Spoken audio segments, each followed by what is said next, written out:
Good morning and welcome to the February edition of Coffee with the Pastors. And so invite you to grab your coffee mug and join us for some conversation around things that have been going on at Trinity and things that we're looking forward to in the future. So actually, speaking of my coffee mug, I happened to grab my Cardinal coffee mug this morning because I filled my bird feeders this morning and was thinking about all of the wildlife that I've been seeing and wondering, Pastor Dan, how things are at your end of the river bend. Upstream. Is that what you are? You're upstream for me? I think so. Isn't that? Yeah, that's the way the water flows. Yeah. I think it flows. Yeah. No, yes, I'm downstream because upstream. it goes over the waterfall. The dams, yeah. Yeah, exactly. Yeah, as always, the wildlife has been busy. I think the squirrels never stop. They are year round, at least some of them are. So just this morning, as I was looking out the window, having my first cup of coffee, I saw the squirrels busy in the trees and stuff. You know, for us, we see a lot of deer on our property. Okay. We're kind of on a deer highway, I think, where they cross through, and probably in part because we have about 85 hostas during the summertime, and that's apparently a delicacy for deer. Salad bars. Oh my goodness, they especially last summer, they just hammered our hostas. There was nothing left by like the end of June even. So, but in the wintertime, sometimes we don't see them as much. Sometimes they're down in the trees more because we sit up a little bit. But then when we got this last big snow, then you notice all of the tracks. So they're still on the highway. They're still walking through. Yeah, that's been the wildlife around, and the birds always. I have a feeder as well, though mine's empty right now. I've got to get some more seed. But yeah, it doesn't stop. We did see an owl about a month ago. We hear them all through the summer. I think they're barred owls by the call, but we saw one in a tree just outside of our window. It was kind of sitting in a nook, and they're my favorite. They're awesome. Owls are amazing.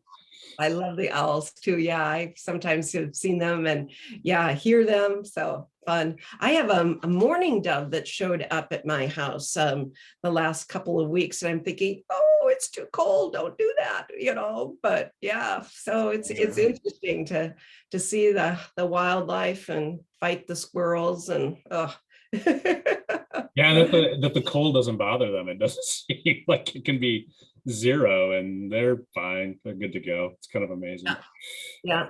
But it is funny. You get these snows and you have this pristine backyard, and then about the next day it's like, oh my Lord, look at all those little footprints all over everywhere. You realize how much goes on. They're busy. They're busy out there. Very, very busy. Yes.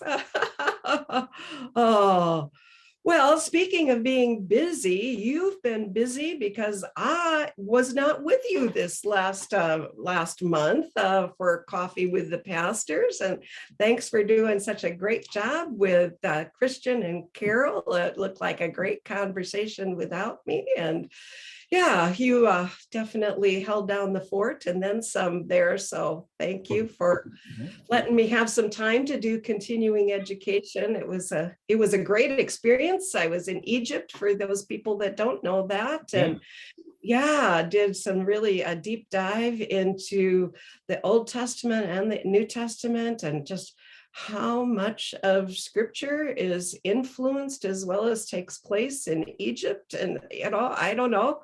I mean, I knew that, but I didn't know that until I was kind of going, oh yeah, Egypt.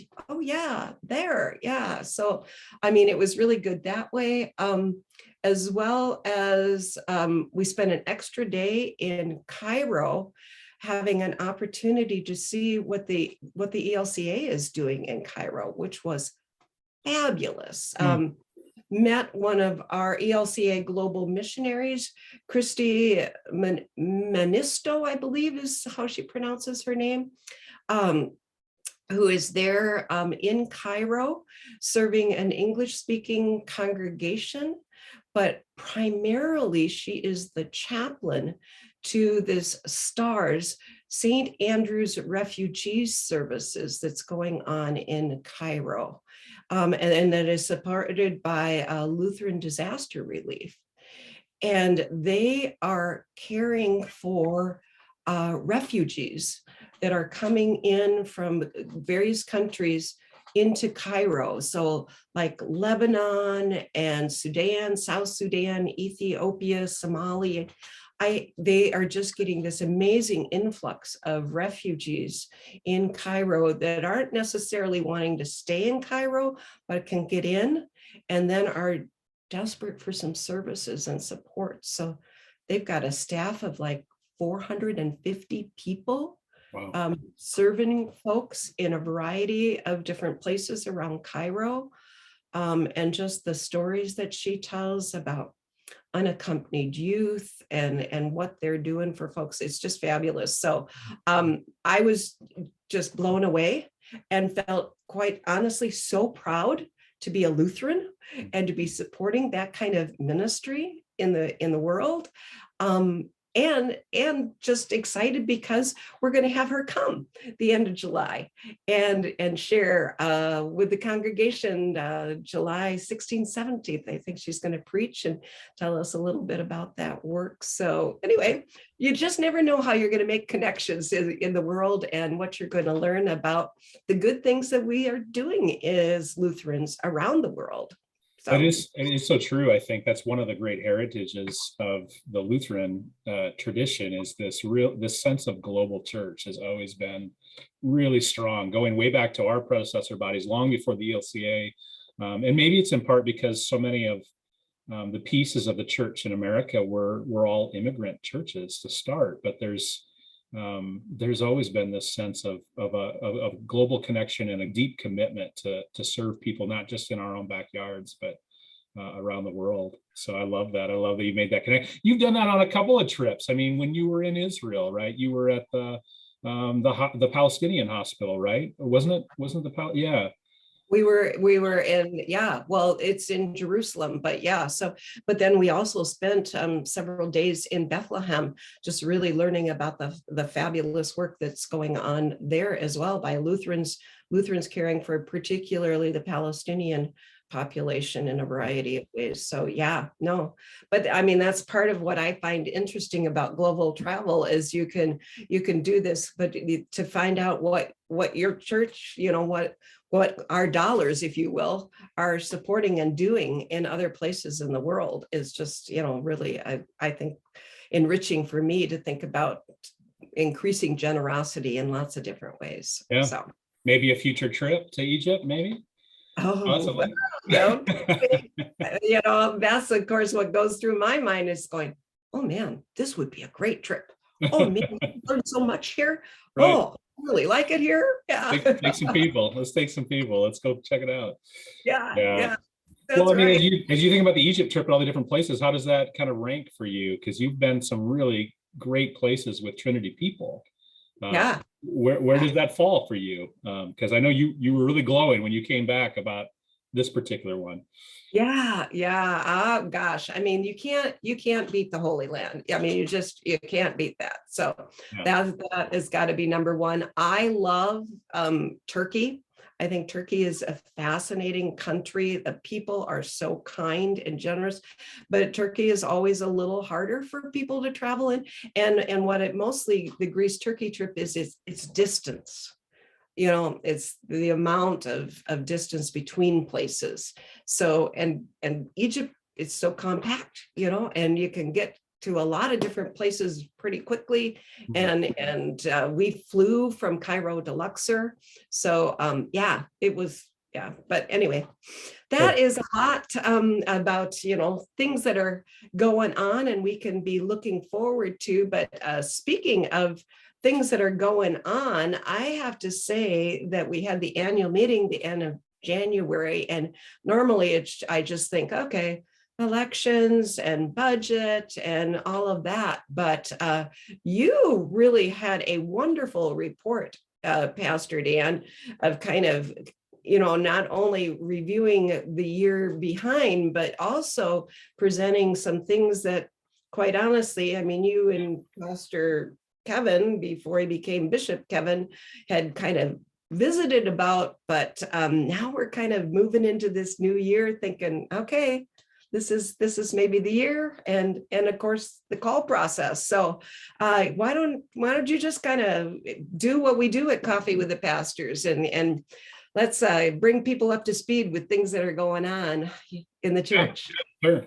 Yeah, so it was, I think we try to use those congregational meetings, I think, as a chance to not only talk about and celebrate what's happened, but also to be cueing into where we're headed, right, where God is leading us. And this is certainly one of those moments, I think, again, as we stand at everything we've gone through the past couple of years, and as we look ahead to what we hope the next at least coming months will be about, it's another kind of moment to think about some changes and some things that will be different going forward. And so tried to talk about some of those at the annual meeting. It's always such a great gathering of people that are particularly tuned in. And so I think it's always good to let some of them kind of know on some of those things that are coming. But we talked about a couple of really big things, I think, for Trinity coming up. The first of which, some folks around Trinity may have been aware that it's been a conversation for us for a number of years, but that is the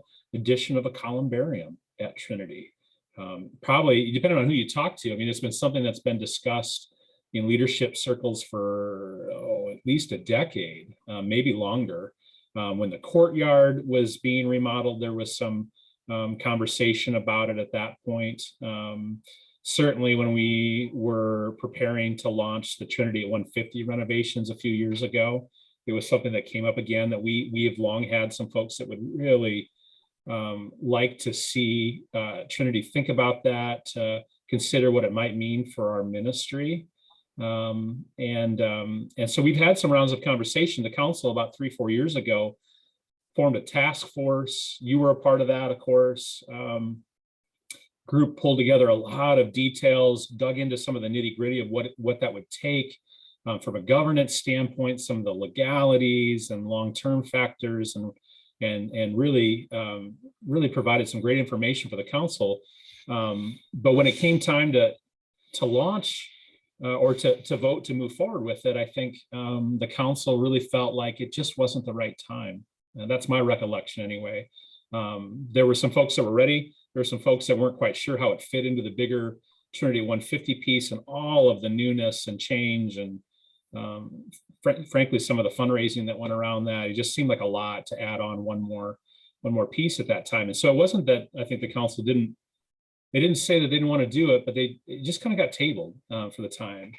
And so in about the last 4 to 5 months, the council has revisited that topic of a columbarium, and really, I think focusing, they've worked really hard these last few months to focus on the question of, should we? Is it something that God is calling us to do? The details are details, and I always feel like you can work those things out. But the biggest question, sometimes the hardest one to focus on, is just a sense of, are we being called to do it? Would you say? I mean, is that kind of fair?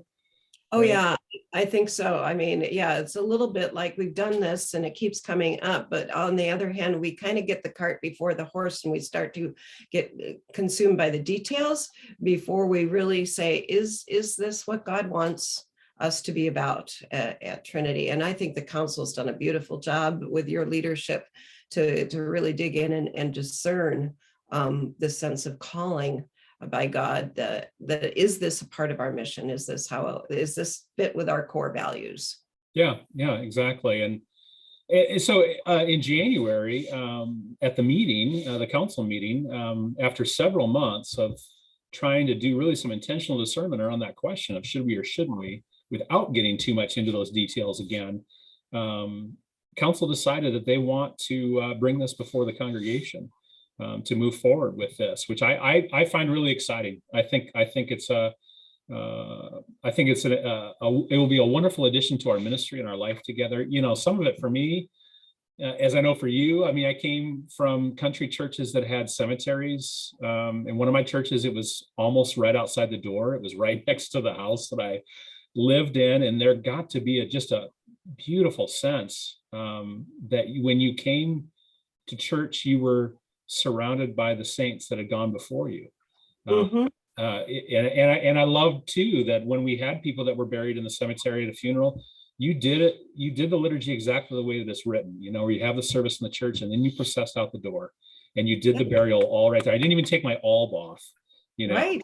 I mean, and which is the way that the liturgy is actually written to do. So so I think there's some wonderful symbolism in that. There's a real beauty to thinking about having that reminder. I know for some folks still it's a new idea, maybe even an uncomfortable idea. But I'm really, I think the council was very diligent in their discernment around it. And I for one, am kind of excited. I've talked with a lot of other leaders in large churches that also have columbariums, and several of them have said to me, they just don't see a drawback to it. There's no reason not to. So we've got some work to do in the next few months. The council set a deadline of the semi-annual meeting to have a presentation ready. We do need a congregational vote in order to move forward with it because of the constitutional requirement we have on the expenditure. It would be above the threshold for what the council can spend on their own. So we'll be talking more about that, and obviously more about the details of a proposed location and what it looks like and all of those kinds of things. So that'll be coming in the next few months, but that's pretty big news, I think, because it's something that's been in the works for a long time. Yeah, it is big news, but you know, I also see this as really, once again, another movement of the Holy Spirit coming out of COVID, quite honestly, because you know, my ministry, I've always lived close to the edge of death and dying a lot of times. And what I've learned from that is just how fragile life is and how important our sense of spirituality and our belonging in God and our belonging as God's people to love and care in those times when we're aware that life is fragile. And so I think COVID has taught us that life is fragile. And where do we turn when we are faced with that? You know, none of us want to deal with it, but where do we turn? Well, we turn to the church, and we turn to each other as a community of faith. And so what's more beautiful than saying, yeah, we recognize that, and we're not going to push it, you know, and put it, say you can't come to church without having to face that, but we're going to say, yep, and this is our ministry, you know. From the beginning of this earthly life to the eternal life, it's all a part of who we are and how we care for one another. So I think it's a beautiful continuation of who we are as a servant congregation and the healing ministry that our mission statement says we're about. Yeah. Well, and I've been surprised along those lines, the number of members who, since we tabled it several years ago, have talked or reached out individually and just said, is Trinity still talking about this? Because if so, we would love to consider that. Or even if we're not going to necessarily have our cremains located at Trinity, to be able to have their family name or their name included somehow. And the council's talking about ways that could happen too, that just because you have arrangements somewhere else to be buried somewhere else or something like that, that you couldn't be a part of this in some way, you know, a memory wall with names or that kind of thing. So I think it's a beautiful way to be the community of faith that we really confess and that we believe that we are beyond just the group of people that are here each week, that we are connected with those before and those after us, and this is kind of a reminder of how that works. So yeah, about the communion of saints, right? The communion of saints right there. Yeah. So obviously a lot more details, and I'm sure people have a lot of questions about that, and we hope to try to engage the wider congregation in the months leading up to June about that. And just want people to know too that if they do have questions or concerns, that they're certainly welcome to reach out to us already and talk about that if that's something that they're really interested in. So. Yeah, thank you. Yeah, because if there's ever a theme with a coffee with the pastors, I think that one is it. Yeah. That what we're going to talk about today is all about inviting conversation. We're going to give you guys some stuff, but here, really, it's about saying, come talk to us. We need to have deeper conversations, more conversations about all of this. So absolutely. Yeah, which kind of leads into the other thing that we talked about at annual meeting, or that I talked about in my report, and that was the worship schedule on the weekends. Again, I think we had some conversation going back several years about do we still need 3 services on a Sunday morning at Trinity, or is it time to rethink that? We've always had a bit of a unique worship schedule because of outdoor worship here, in that we change twice a year. We change our schedule so that we can go into a summer schedule and then come back into a program year schedule, which is a little bit unique. Most experts in the field would say that's not a good idea to be changing your worship schedule up like that. You really should have consistency so that people can follow it and understand it pretty quickly. But we're unique that way, and it's worked okay for us. But I think going into COVID, and certainly now as we're kind of in a different place, as people are connecting in a variety of ways now, both in person and online, and all of the changes going on, I think we recognize that maybe we don't need 3 Sunday morning services anymore. The 8:15 service at one time, a generation ago, was one of the biggest services of the weekend. And it's one of those cultural shifts that apparently people don't like to get up as early, because it's been the smallest service for a while, and it's gotten to be really small in the last few years. And so all of those things, I think, have created an opportunity for us to think about what would be good, what could be gained by switching up our worship schedule going forward. right.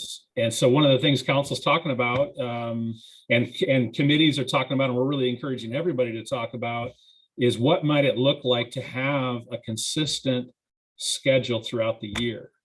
In the summertime, we go to 5 o'clock Saturday, which never changes, 9 a.m. Sunday morning, which in the summertime is the outdoor service, and 10:30 on Sunday, which is the indoor service in the summertime. What if we were to keep those times year round? The difference being that when we come back inside in the fall, we would make the 9 o'clock the traditional service. Basically take what's currently our 9:30 indoor, move it up to 9 o'clock, and then have the 10:30 become the contemporary service during the program year from September through May. Some advantages to that, I think, some things that could be gained. One, it gives us more passage time between the 2 services, which would be wonderful. Sometimes 15 minutes between services is just really tight, particularly for musicians or for technology people. All of those folks that support worship kind of behind the scenes, that 15-minute passage time is really tough. Might even be able to drink a whole cup of coffee, not just, for us, and actually have a conversation with someone instead of like, whoops, got to watch the time. Boy, that's so true. I mean, I have missed so much since we've added the technology stuff, and just a little bit of support that we as pastors need to give to that. I don't get down to talk to people anymore between services. I miss that. Yeah. And so having that, and then having one time between services where everybody could cross too, in this beautiful new space with the coffee and the donut holes and all of that we've brought back. I think we're starting to see the value of that. But then with Sundays, never knows who the 10:45 people are, because there's never any opportunity to cross. And now you could come to 2 services on Sunday, but actually, oh my gosh, you go to church here? Yeah. Yeah, and it's been so fascinating because the 10:45 service for the last few years has been a service that has attracted a lot of new people, and that's a group that particularly could benefit from seeing some of the folks that are there earlier in the morning. But because of the current schedule, it doesn't really happen. So that's one piece that I think, the consistency of schedule, the larger passage time between the 2. The third thing that I think is equally important is the idea of how do we get more kids into the sanctuary. because of the schedule that we've had where Sunday school runs concurrent with worship, the only time that a lot of our Sunday school kids ever get into the sanctuary are when they're singing. Mhm. And Yeah. that's it. Unless they're in a family that stays 2 hours, and we have to just, I think, be honest that there are both, and they're going to be forever and ever, that there are going to be families that they want to give an hour on Sunday morning, and that's what they feel best doing, and we understand that, and we support that. But then there are families that are going to do the 2 hour thing. They want to do Sunday school or education kind of 1 hour, and then do worship together as a family the second hour, and that's awesome too. But one thing we could do if we went to a 9 o'clock, 10:30 program year schedule is we could have families that want to do basically the hour or hour 15. They come to worship together, and the kids are with them for the first 15 minutes of the service. And we do a children's sermon every single week at 9 o'clock. And then when that's done, we send them out the side door, this beautiful new entrance that takes them right over to the education wing, and they head up and they can do a full hour of Sunday school up there running 9:15 to 10:15 while the parents are in worship. We kind of get the best of both worlds. And then for those that want to still come together as a family, they can still have their kid at Sunday school at 9:15. They're done at 10:15. It's still the same 15-minute passage time. So there's not a huge gap for them to then go to church together. So that's one of the things that I think we're starting to talk about. We're certainly kicking around with education and the Sunday school volunteers to say, how do we work the logistics of that, getting the kids from the sanctuary? All of that stuff I think can be worked out. 5 o'clock Saturday will not change. That will continue to be. But those are some of the things we're starting to talk about. And if we were to do that, the logical time would be probably to do it this fall. We'd go into our summer schedule. We'd switch to 9 and 10:30. And then when Rally Sunday came, we would just keep the 9 and 10:30 times and just move the 9 o'clock to traditional and the 10:30 to contemporary. So I'm excited by it. I think the initial feedback has been really positive from people. A lot of people see the advantages of it. I think there's still a few kind of things to work out with it, but I think it could be a really nice change for us. I think it would too. Well, and especially that latter piece about the kids in worship, I mean, as long as I've been at Trinity, we keep talking about the education hour and what to do and how to do that. And so I just think that this is honoring what it means to be a parent in this time with so many different directions that you're being pulled and so many different choices you have. So we're giving parents choices, and it might be that one Sunday this fits and one Sunday that fits, but you've got some options that way. Plus just really giving some kids the opportunity to be exposed more in worship, because you and I both know that we get a lot of kids in confirmation that have not, that's kind of their first experience of being in worship. Yeah. And so, and that's not to say anything bad about that, but it is to say that there is this kind of growing into being a part of worship that can be really beneficial then for the long term, that it's not just, oh my gosh, I'm intensely involved right now, I can't wait to get out of this. Yeah. But and I think I was, as a very young pastor with very young children, or even before children, I was always like, I grew up going to worship every week. I don't understand why parents don't bring their kids to worship every week. And then you have little ones that are with you in the pew, and then you begin to realize why that's not always a blessing to parents. Because I think if it's something that's done over the long term, kids can get comfortable and get used to, and they can get things out of worship, sometimes surprisingly so. But there are also stages, I think, where it's not easy to have a child. Molly used to talk about, like, she had no idea what the sermon was about because she was just busy wrangling a little one, and I know we have parents that do that, and I'm always amazed by them, that commitment to do that. And so I think that's what we've always taken the approach here of, like, we want to provide, because we want to provide all of the options, right, for whatever is best to support you and your family. But being able to get those kids that are in Sunday school in the sanctuary for even 10 to 15 minutes of Sunday, I think could be transformative in terms of faith development in this church. Because then by the time they get to confirmation, they've been in worship services, even if just for the first little bit. that's going Right. to feel familiar to them. Yeah. And I think that's huge. So I think that's true. And we want to welcome kids into worship. It's not that we want them in another room. We want them there. We want them experiencing it. When they want them, I mean, why are we in the church? Because we grew up learning to feel comfortable Yep. and enjoy being there. Well, if you never learn to enjoy being there, and it's always an uncomfortable place to be, well then, why would I go there? Yeah, exactly. Yeah, and Yeah. 2.5 years of confirmation is not long enough typically to overcome that, so. Nor do we make it the most comfortable experience either. Yeah, no, I mean, it's just not. I mean, what we do in worship is really different from anything else you experience in Yeah. the world, and it's designed that way. It's designed to be otherly, right? So, Yeah.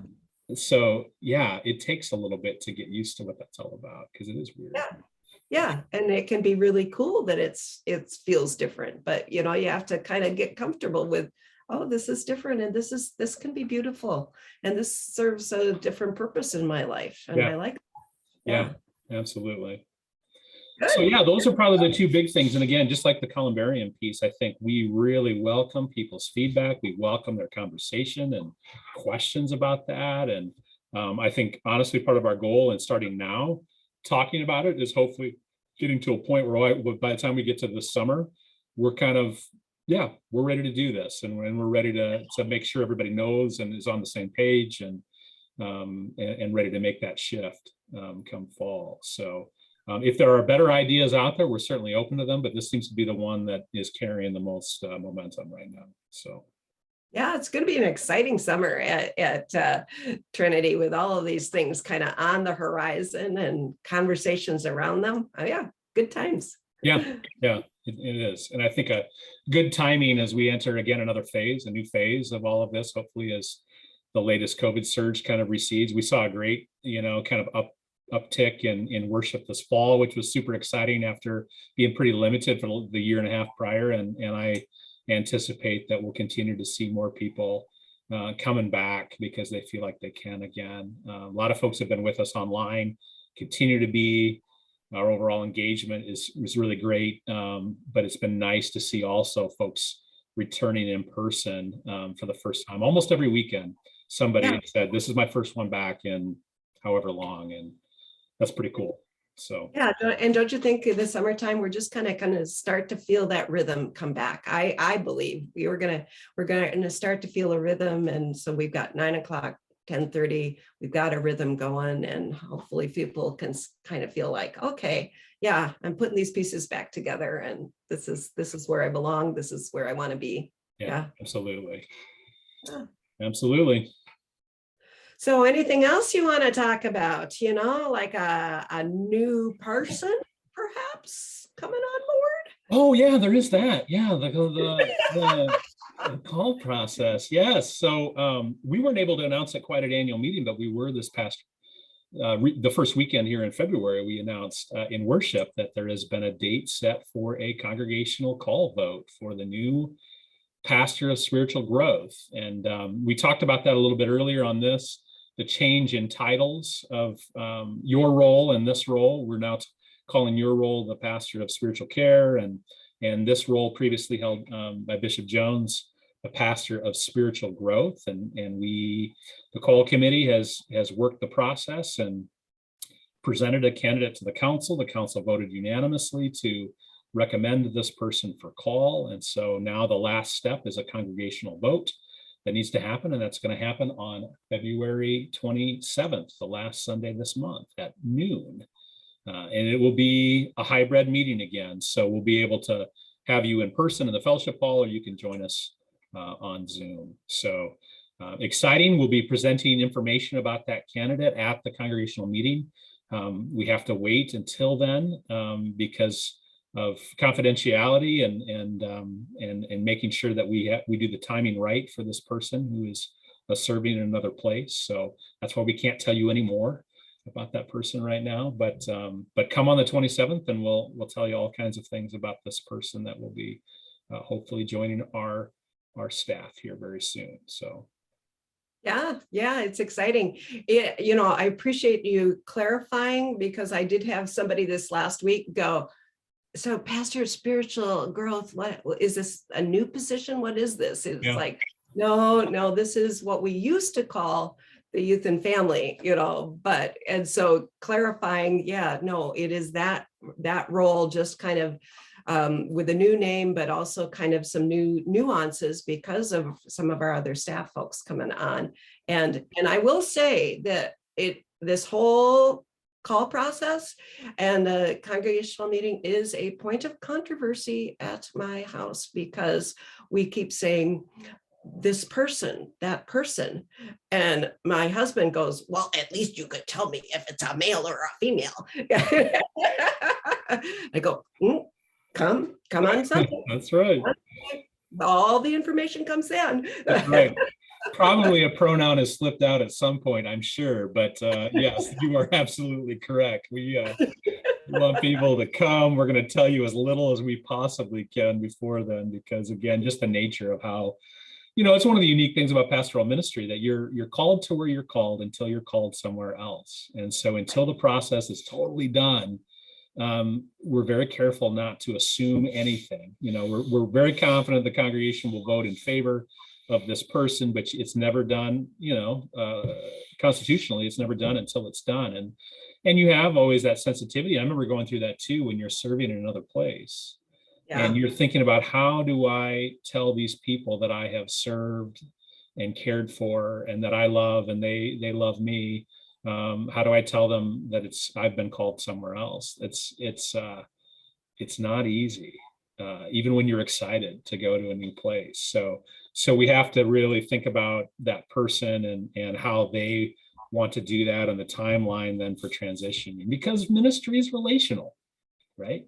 I mean, in the end, it's all about the relationships with the people. So that really has to be tended to. And it's a little bit different than, probably being a banker or a teacher or something like that in that way. And there's some aspects of that, I'm sure, with but I think ministry is a little bit different. I would argue anyway.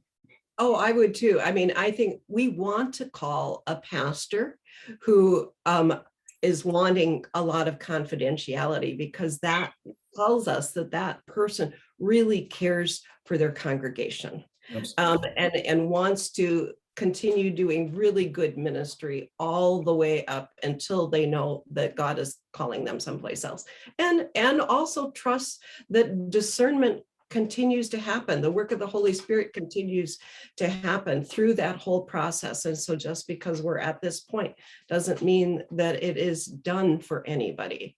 And so, that I think that's, and like you say, it's relational. So it's about all those different relationships, our relationship with God, relationship with what's out there in the future potentially, but also the relationship that you just want to care for in the most loving way as you think about a possibility of a transition. So yeah, it's a little funny for people, I think, but at the same time,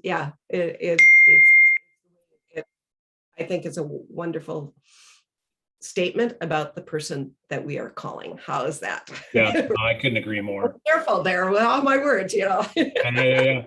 No, I couldn't agree more. I think that's exactly right. And I think we should be grateful to Assistant to Bishop Steve Brackett, to Bishop Jones and their staff, and Bishop Andrea before him, who we really started this process with, because we really started back in August, almost July, pretty shortly after we learned that Kevin was going to be our next bishop. We started saying we really want to try to move fairly quickly with this, and sometimes you can say that, but the process doesn't allow you to do that. It's just the nature of it. What kind of candidates fit your profile and the timing of all of that.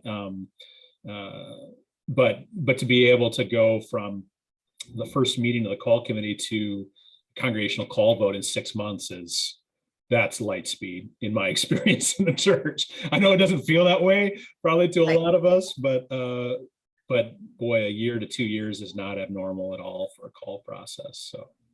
So we really owe some thanks to our Senate as well for doing what they could with that. And I know it's not always that way for everybody, and it certainly isn't always been that way in the places I've been a part of. But but we're just grateful for how it's turned out. So.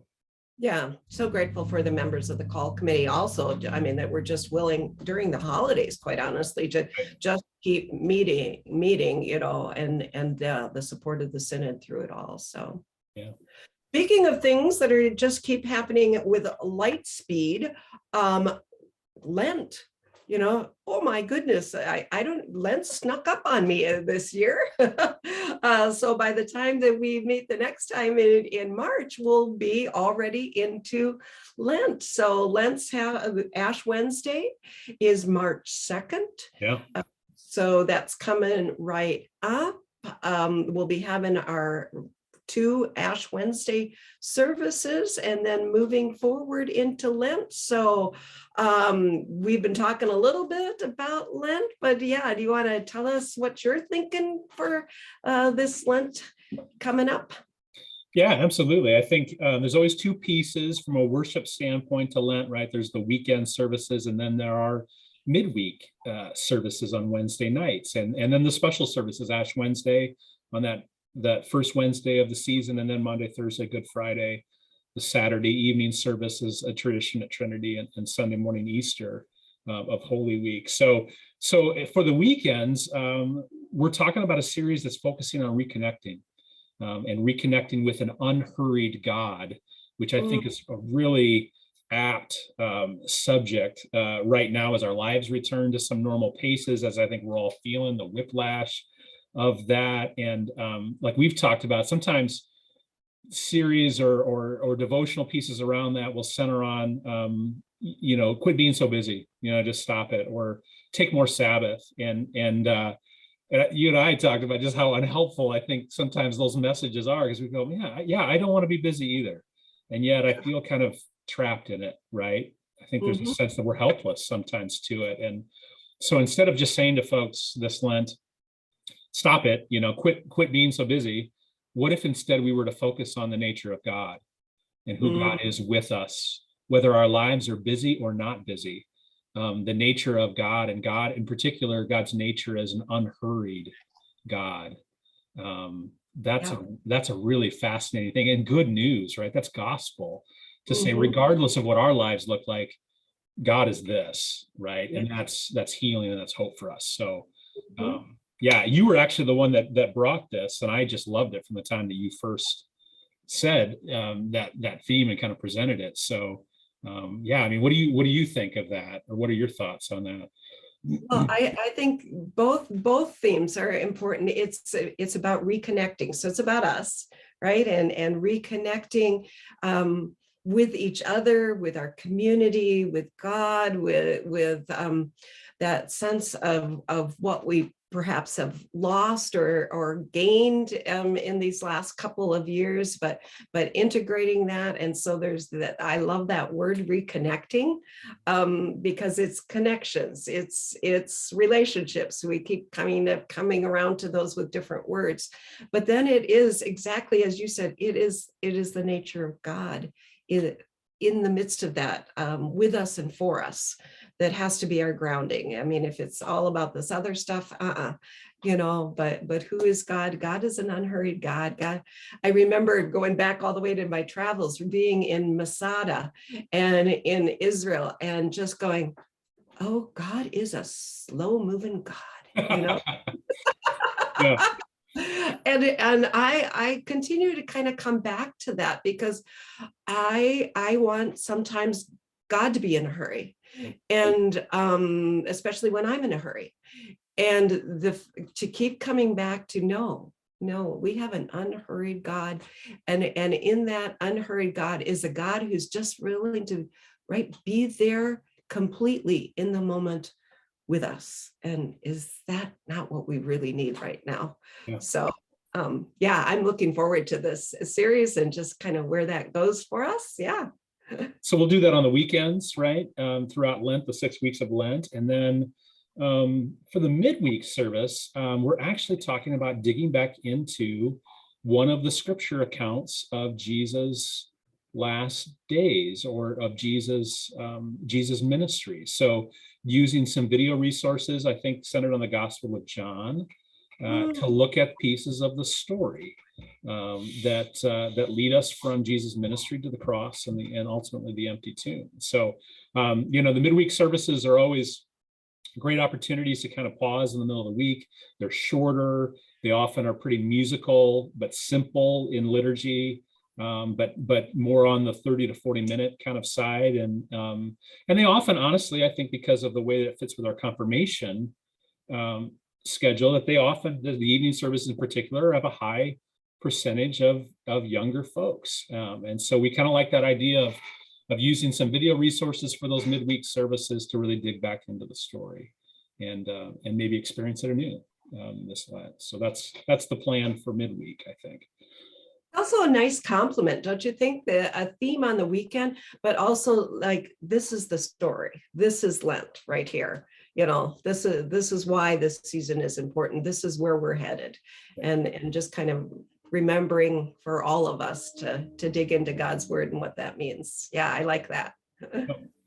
So those are the general things. I know that we're also putting the finishing touches on some other components, some devotional or activity. We've often had a wellness component, and I know we're working on that. Becky's working on that as well. And so we'll be sharing more about that in the next few weeks. But like you said, it's coming fast. And it's another one of those moments where we go, oh yeah, we get to actually do Lent again, in an in-person way, which we haven't been able to fully do. Last year, it's almost hard to remember what it was like last year, but last year as we went into Lent, we were still pretty limited in terms of what we were doing in person. So this is a little bit of a jump back to 2 years ago or 3 years ago in terms of how we're approaching. Yeah, midweek services were all online. There was nothing in person. So yeah, this is exciting to be able to think about being back together again, what that looks like. Yeah, so. Well, and that's the perfect teaser for y'all. Stay tuned for March, because we'll be able to talk a little bit more about that, as well as having the results of that special congregational meeting the end of February. So, just more happening and excitement about, as I see this, just the continued work of the Holy Spirit at Trinity and in our lives. It is, sometimes feels a little tumultuous, but at the same time, I think it's just exciting to feel that movement.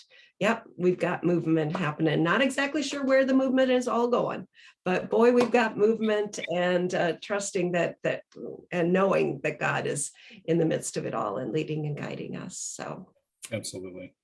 Any last words from you, Pastor Dan, or shall we just tip our coffee cups and say goodbye? It's probably enough, that's enough for this time, but I agree. I think in the midst of all of the newness and maybe what feels different, what a beautiful thing it is to be in a place where we know who we are. We know where God is ultimately leading us, what God is leading us to do, even if we don't know exactly what it's going to look like. Those values and that sense of who we've been called to be in this place are more important and probably more powerful than ever. So I always take great comfort in that, because I agree. I feel like a lot of times the Spirit is blowing, but you're not always sure exactly where it's taking us. So it's good to know, yeah, we're called to serve. We're called to be open because of God's grace and mercy in our lives to the world. And those are important things. So yeah, it's good. It's good. It's exciting. All right. Well, that was a beautiful summary. Thank you. And thanks to everybody who has joined us for this Coffee with the Pastors. It's always fun to do, and hope that you enjoyed it. But most importantly, hope that you will keep engaging in conversation with each other, with us, and give us your input on some of the things that we've been talking about. So blessings to you all. Thanks. Yeah. Bye-bye.